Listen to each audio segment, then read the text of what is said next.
Meus queridos irmãos, a graça e a paz do Senhor Jesus. Amém. Motivo de alegria estarmos aqui nessa noite e atendermos, ao convite do pastor Sivaldo, que meu mestre, então o desafio é muito grande de pregar aqui nesta igreja, tendo em vista exatamente ser também o seu aluno e ter passado pela aprendizado aos seus pés, como Paulo passou por Gamaliel. Mas é um motivo de alegria também estar aqui, rever alguns irmãos, a esposa do reverendo, a nossa irmã Josi, seus filhos.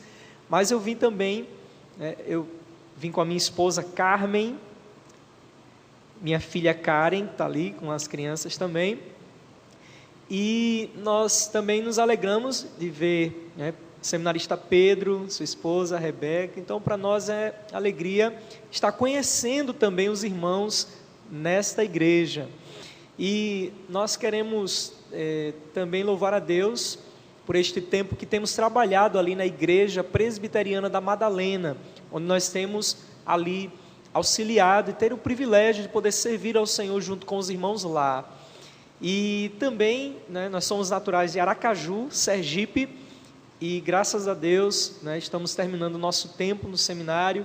Tive a oportunidade de estar sendo ordenado nesse último final de semana lá em Aracaju, e graças a Deus, passando por todo o procedimento do presbitério, sendo aprovado para a glória de Deus, e tendo a oportunidade de estar aqui com os irmãos nessa noite, para juntos ouvirmos a palavra do Senhor. Portanto, vamos abrir as nossas Bíblias no primeiro livro de Gênesis, o primeiro livro da Bíblia, em Gênesis 41.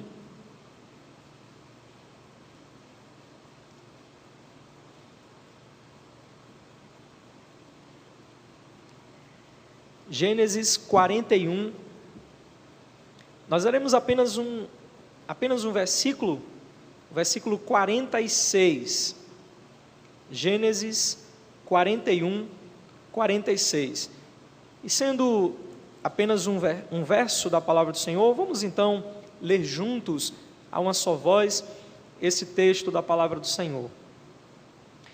Vamos ler? Era José da idade de 30 anos, quando se apresentou a Faraó, rei do Egito, e andou por toda a terra do Egito. Amém. Vamos orar. Rogamos, ó Deus Pai, do nosso Senhor Jesus Cristo, pela iluminação do Teu Espírito Santo, para que o Senhor esteja trazendo a Tua revelação, a iluminação do Senhor, para que possamos entender a Tua vontade para nós nessa noite. Que o Senhor possa falar ao nosso coração, trazendo edificação, consolo, exortação, mas acima de tudo, ó Deus, que o Teu nome seja glorificado. Assim nós pedimos e Te agradecemos em nome de Jesus. Amém.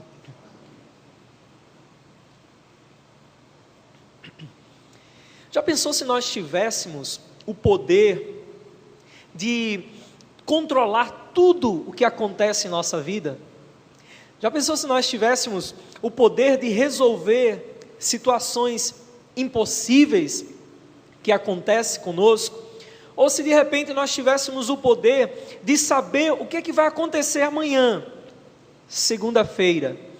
Se nós tivéssemos todo esse poder, certamente, meus amados irmãos, nós não teríamos necessidade de Deus, porque nós realmente seríamos como Deus. Mas a verdade é que nós não controlamos tudo, nós não solucionamos casos impossíveis, nós não sabemos o que vai acontecer amanhã, essa é a verdade. Mas uma coisa é certa e nós sabemos, é que Deus governa tudo o que acontece conosco, isso é fato, nós sabemos disso. E esse texto que nós lemos em Gênesis vai falar exatamente sobre isso. Esse texto remonta à história de José. Nós conhecemos muito bem a história de José. Ele era o favorito do pai, E para completar, ele tem um sonho, que ele seria um maioral sobre a sua família. E por isso ele se tornou motivo de inveja entre os seus irmãos. E por causa dessa inveja, José é vendido como escravo a uma caravana de ismaelitas. Nós sabemos que aqui então começa a saga de José, onde de escravo ele vai a governador do Egito. E nós vemos que mesmo assim, em tudo, o Senhor estava dirigindo a vida de José. E da mesma forma que em tudo, meus irmãos, Deus está governando as nossas vidas. Por isso nós vamos falar nessa noite com o tema Deus governa a nossa vida. Como é que Deus então governa a nossa vida? Em primeiro lugar, nós percebemos isso, que Deus governa as nossas vidas através dos meios ordinários. Se nós voltarmos para o capítulo 39, no versículo 1, nós vamos perceber exatamente isso. Nós percebemos aí no versículo 1 do capítulo 39, leiamos então este verso da palavra do Senhor. José foi levado ao Egito e Potifar, oficial de Faraó, comandante da guarda egípcio, comprou dos ismaelitas que o tinham levado para lá. Então, perceba exatamente que começa aí, onde depois que os seus irmãos o vendem como escravo a uma caravana de ismaelitas, José então é levado ao Egito. E chegando lá ele é comprado por Potifar e ele passa a ser o seu servo. Mas o que a Bíblia diz no versículo 2? Leiamos, igreja, juntos, o versículo 2. O que é que diz? O Senhor era com José, que veio a ser homem próspero, e estava na casa de seu senhor egípcio. Então percebam que José, de servo, passa a ser mordomo dos bens e da casa de Potifar. E lá ele foi acusado, nós sabemos que ele foi acusado injustamente pela mulher de Potifar de tê-la forçado a se deitar com ele. Então ele foge, mas é preso. Mesmo assim, lá na prisão, ele é alcançado pela graça do Senhor, e de prisioneiro ele passou a ser um dos chefes daquele presídio. Perceba quais foram os meios ordinários que Deus usou aqui na vida de José. Os meios comuns, podemos dizer assim. Percebemos que Deus usou os irmãos, Deus usou os ismaelitas, o próprio Potifar, a mulher de Potifar, a prisão. Foram os meios ordinários, os meios corriqueiros, os meios comuns da vida. E em tudo isso José não viu milagres, não viu anjo subindo ou descendo, ele não viu manifestações sobrenaturais, mas a Bíblia diz simplesmente que o Senhor era com José, e ele foi benigno, e lhe deu então mercê perante o carcereiro. Nós sabemos que Deus está conosco, a vida está acontecendo, a vida está passando, e muitas vezes o que nós vemos são as mesmices. Amanhã é segunda-feira, e o que te aguarda é um retorno às mesmas coisas, ao trabalho. Quem sabe amanhã o que te espera seja uma pia repleta de pratos para lavar, ou um cesto cheio de roupas para lavar. Quem sabe amanhã a rotina comece tudo de novo, prepara os filhos para ir para a escola, ir na labuta para a faculdade, para a escola, para o trabalho. Enfim, são as mesmices da vida que estão acontecendo, e em tudo isso nós não vemos, anjos, nós não vemos sinais, nós não vemos milagres, mas perceba, são os meios ordinários, são coisas comuns da vida. Mas saiba de uma coisa, Deus está usando esses meios ordinários, os meios mais simples da nossa vida. E quais são eles? São pessoas. Deus usa pessoas que nós não entendemos, mas que elas estão em nosso caminho. Muitas vezes não sabemos o porquê que elas estão no nosso caminho, mas existem pessoas, sejam boas ou más, elas estão fazendo parte nesse momento da nossa vida com um propósito. Existem circunstâncias que você está passando, que nós estamos enfrentando e que muitas vezes não temos noção do porquê. São consequências indesejáveis, injustiças, decepções, contrariedades, monotonia. Enfim, são tantas e tantas circunstâncias, sejam quais forem elas são providências de Deus, providências naturais, comuns, ordinárias de Deus, como um cumprimento de seu plano em nossa vida, irmãos. A Confissão de Fé de Westminster, no capítulo 6, fala sobre isso. Diz que Deus, pela sua muito sábia providência, sustenta, dirige, dispõe e governa todas as suas criaturas, todas as ações e todas as coisas, desde a maior até a menor. Todas as coisas estão no controle soberano do Senhor, e em tudo isso nós não vamos ver milagres, nós não vamos ver grandes sinais, mas apenas o curso natural da vida sendo regido pelo soberano governador. Portanto, tudo que você está passando, tudo que você tem, o que você é, provém da vontade de Deus. Guarde isso no seu coração. Deus governa as nossas vidas através das coisas mais simples, das coisas comuns do dia a dia. Isso nós vimos na vida de José. Mas em segundo lugar, Deus governa as nossas vidas também através dos meios extraordinários. Nós percebemos isso no capítulo 40, vamos lá, então no versículo 1 do capítulo 40. O texto diz o seguinte: passadas estas coisas, aconteceu que o mordomo do rei do Egito e o padeiro ofenderam seu senhor, rei do Egito. Nós sabemos a história aqui. Por causa dessa ofensa, então o padeiro e o copeiro são presos. E quem está lá na prisão? José. Veja, os meios ordinários. Quem aqui não discute? Em casa, na escola, no trabalho, no relacionamento conjugal, são meios naturais, isso acontece com todo mundo. E aconteceu nessa discussão do padeiro e do copeiro ofenderem a Faraó e pararem lá na prisão. E quem está na prisão? José. E lá eles têm um sonho, e eles não conseguem interpretar esse sonho, eles ficam então atormentados com esse sonho.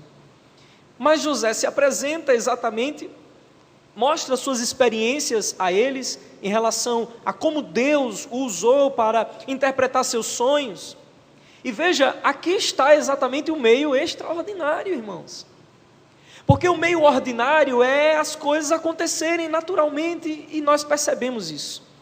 Mas o meio extraordinário é quando nós não conseguimos realizar aquilo que podemos fazer. Ou seja, quando as coisas impossíveis acontecem. E quais são as coisas impossíveis? Eles têm um sonho e eles não conseguem interpretar. E a resposta está exatamente no versículo 8. Olha o que diz o texto. Eles responderam: tivemos um sonho, e não há quem o possa interpretar. Disse-lhes José. Que José disse? Porventura não pertencem a quem? A Deus as interpretações, contai-me o sonho. Quem pertence às interpretações? A Deus. José sabia o que era comum, o que era natural, mas ele também sabia aquilo que era impossível pertencia somente a Deus. E nós vemos isso acontecendo no Velho Testamento, como Deus usava visões, sonhos, e através disso era uma das formas de Deus revelar no Velho Testamento os seus planos de modo imediato. E o significado do sonho nós já sabemos. Nós percebemos que o padeiro seria enforcado e o copeiro seria restituído ao seu cargo e voltaria a servir a Faraó dentro de 3 dias. E quando José interpretou esse sonho, ele pediu um favor ao copeiro, que voltaria a trabalhar perante Faraó. E nós sabemos que José pede para ser lembrado diante de Faraó. E nós vemos que o copeiro saiu da prisão, conforme a interpretação do sonho de José, voltou a trabalhar servindo a Faraó, mas o que acontece no versículo 23 do capítulo 40? O que é que acontece no versículo 23? Vamos ler juntos? O copeiro-chefe, todavia, não se lembrou de José, porém dele se esqueceu. Ah, meus irmãos, que meio, ordinário, que faz com que os nossos planos se tornem frustrados. Nós não gostamos de ter os nossos planos frustrados. Nós queremos que todos os nossos planos aconteçam de forma muito planejada. Mas saiba de uma coisa: nós não temos o controle da nossa vida. O controle da nossa vida está nas mãos de Deus. Nós fazemos planos, mas a resposta vem do Senhor. Nós percebemos aqui que há um plano no coração de José, há um desejo no coração de José de ser lembrado pelos homens. Mas passadas estas coisas, não era o tempo de Deus na vida de José. Às vezes nós fazemos a mesma coisa, fazemos planos que não são planos de Deus. E aí nós somos frustrados, assim como José foi frustrado, esquecido. Perceba um meio extraordinário. Há um texto em 2 Reis, capítulo 6, nós vemos a narrativa quando o profeta Eliseu, juntamente com os aprendizes de profeta, os seminaristas, profetas, estavam ali reformando o seminário, e eles estavam procurando madeira para poder reformar a casa de profetas, e nós percebemos que eles pediram um machado emprestado. Esse machado emprestado, enquanto eles cortavam a lenha para poder reformar aquela casa de profetas, perto da onde eles estavam cortando a madeira havia um rio. E o que acontece é que quando um seminarista, talvez um pouco desastrado, não se apercebeu da situação, e tem gente que é desastrado por natureza, mas talvez um deles foi desastrado demais, não percebeu que a lâmina estava saindo, e quando cortou a lâmina do machado emprestado, caiu no meio do rio. Então os alunos de profetas ficaram desesperados, chegaram para Eliseu e disseram: ai, meu senhor, que a lâmina do machado era emprestada. E eles ficaram desesperados. E agora como é que a gente vai pegar essa lâmina? Nós estamos com a impossibilidade. Veja, o meio ordinário é pedir um machado, é cortar a lenha, é se desastrar e perder as coisas. São meios ordinários, bons ou maus, mas são meios ordinários. Mas aonde está o meio extraordinário? O meio extraordinário é quando o profeta faz com que a lâmina do machado flutue e volte ao cabo do machado. Eis o meio extraordinário. Dois meios: o meio ordinário, o curso natural da vida, mas o meio extraordinário, fazer com que o impossível se torne possível. É exatamente assim conforme ainda diz a Confissão de Fé de Westminster, no capítulo 8, quando diz que na sua providência ordinária, Deus emprega meios, todavia Ele é livre para operar sem eles, sobre eles ou contra eles, segundo o seu arbítrio. Nós cremos, irmãos, que Deus pode agir do jeito que Ele quiser agir. Quando Deus quiser agir de modo extraordinário, nem governos, nem a ciência, nem uma circunstância poderá impedir. Conforme a Bíblia diz, agindo Deus, quem impedirá? Ele é grande, Ele governa as nossas vidas. Nós percebemos que Ele governa as nossas vidas pelo meio ordinário, pelo meio extraordinário. Mas em terceiro e último lugar, Deus governa as nossas vidas através do tempo e da história. Vamos acompanhar ainda o texto no capítulo 41, versículo 1. O texto diz assim: passados quantos anos? 2 anos, mas são 2 anos como? Completos. Veja, agora o tempo aqui está registrado.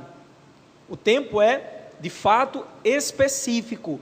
Passa-se 2 anos completos. E Faraó tem um sonho, e este sonho parecia que ele estava junto ao Nilo, e nós sabemos qual é o sonho. De modo clássico, nós vemos aquele sonho, aquela imagem de 7 vacas gordas e 7 vacas magras, e nós sabemos do sonho. Haveria um tempo de fartura, mas também depois haveria um tempo de escassez. Nós sabemos disso. Faraó então fica transtornado com o sonho, e de repente aquele copeiro que pediu favor a José está lá, percebendo que o seu senhor está atormentado por causa do sonho.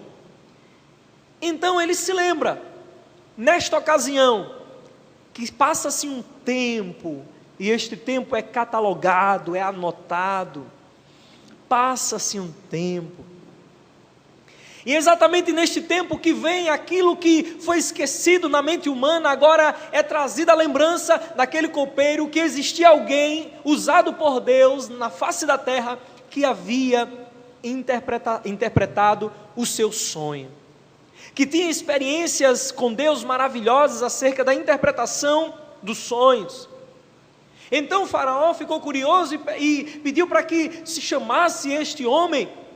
E diz o versículo 14 do capítulo 41, que então o Faraó mandou chamar José, e o fizeram sair da masmorra à pressa.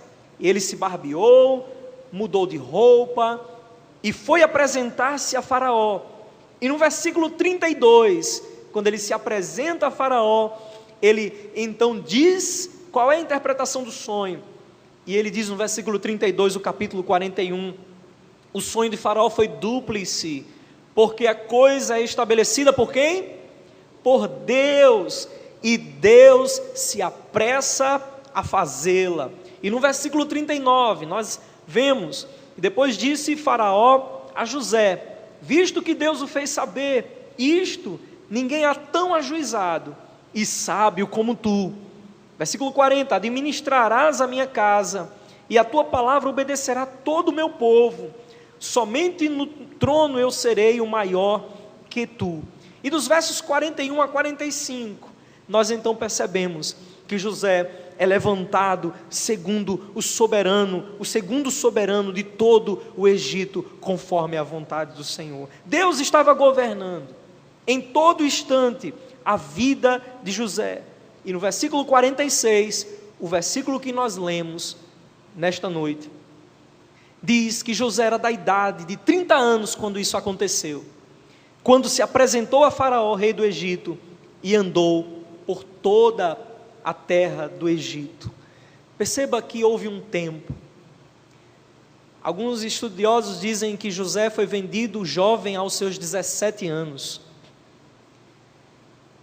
Se passaram então aqui, se ele está com 30 anos, se passaram quanto tempo? 13 anos.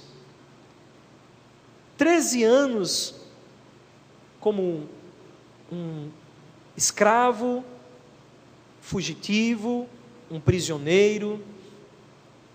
Passa-se 13 anos. E isso me faz recordar exatamente dos 13 anos que eu vivi esperando para ser formado, para fazer o seminário e ser ordenado para servir ao Senhor. Foram exatamente 13 anos esperando, achando que talvez nunca fosse acontecer esse dia, que esse dia nunca viria. Passaram-se 13 anos, e esses 13 anos passados parecem que foi um tempo perdido. Às vezes eu ficava pensando, meu Deus, 13 anos, que passaram, mas foram 13 anos assim, será que foram perdidos na minha vida? Mas esse tempo não era tempo perdido, não era um tempo ocioso, mas neste tempo, nesses 13 anos, assim como na vida de José, Deus estava me preparando, Deus estava me capacitando, Deus estava moldando o meu caráter, Deus estava me ensinando coisas que eu não iria aprender no seminário, Deus estava apertando a minha vida, Deus estava me ensinando que Ele era o governador da minha vida, que a minha vida estava no controle de suas mãos, e não no meu controle, no meu governo. Não ignore, meu irmão, o que você está passando, não ignore o tempo que você está vivendo, porque o tempo que você está passando, está vivendo, está todo ele registrado no controle soberano de Deus. Confie no Senhor. O tempo que você está vivendo, o tempo, a história, os governos, a natureza, tudo está no controle soberano de Deus. Nós sabemos que, como José, sendo governador do Egito, ele foi o salvador do mundo daquela época, mas José morreu, e Israel permaneceu apenas com a promessa esta, que viria o verdadeiro governador, salvador, não apenas de Israel, mas de todo aquele que por ele chamar Jesus, o Salvador. Ele é o governador justo, bondoso, que governa todas as coisas. Ele continua salvando, libertando vidas, e nós podemos confiar nele, colocar a nossa vida, tudo o que acontece conosco em suas mãos. Tudo, seja bom ou seja ruim, mal, que esteja acontecendo na sua vida, está no controle do Senhor, do nosso Deus. O que você está vivendo não está fora daquilo que Deus preparou para que você vivesse. Nada. Se você está desempregado, é porque esse é o tempo, foi preparado para você vivenciar isso, a abstinência, o momento de você poder aprender a se resiliar. Se você está tendo falta de alguma coisa na sua vida, Deus está ensinando este tempo. Se você está tendo um momento de prosperidade, de bênção, de estabilidade, este tempo, seja qual for o momento, Deus está governando todo este tempo na sua vida. Nós não temos o controle. Tudo que acontece conosco não é por acaso, não é pelo horóscopo, a resposta não são pelos astros, nosso destino não é governado pelo acaso, pelo mundo, mas nós somos dirigidos e governados pelo Senhor nosso Deus. Ele é o governador das nossas vidas. Deus governa todas as coisas. Vamos orar, meus irmãos, neste momento.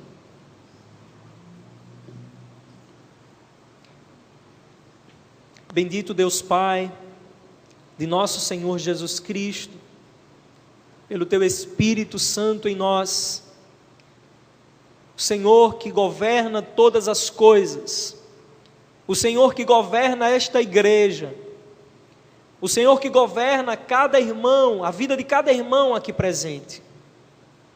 Louvado seja o Teu santo nome, ó Pai, porque o Senhor é um Deus que está no domínio, não apenas de tudo aquilo que é bom, que nós não tenhamos a capacidade de entender que o Senhor é apenas um Deus que está agindo nos momentos felizes da nossa vida, mas se alguém passando por momentos tristes, de solidão, de angústia, de depressão, momentos de choro, de pranto, se há alguém aqui que passou por um momento de perda muito grande, talvez não esteja entendendo o que está acontecendo, ó Deus, mas a palavra do Senhor hoje trouxe esperança para este irmão e esta irmã, e saber que este tempo é um tempo ainda do Senhor, o Senhor está no controle de tudo, e nós te louvamos, ó Pai, por sabermos por sabermos que o Senhor é assim o governador das nossas vidas. Com isso nós descansamos, confiando na providência do Senhor, confiando que o Senhor está no governo, o Senhor está no controle da vida do pastor Sivaldo, da sua família, da vida do conselho desta igreja, da vida de cada membro desta casa, desta igreja. O Senhor é o Deus soberano, ó Pai, sobre todas as coisas, e nós confiamos em Ti, nós descansamos em Ti, nós Te bendizemos, ó Deus, nós Te bendizemos pela Tua palavra, pela Tua ação sobre as nossas vidas nessa noite, em nome de Jesus Cristo, amém. Meus irmãos, muito obrigado pelo convite, a mim referido, e nós louvamos a Deus, que Deus continue abençoando o pastor Sivaldo, o conselho desta igreja, bem como os amados irmãos.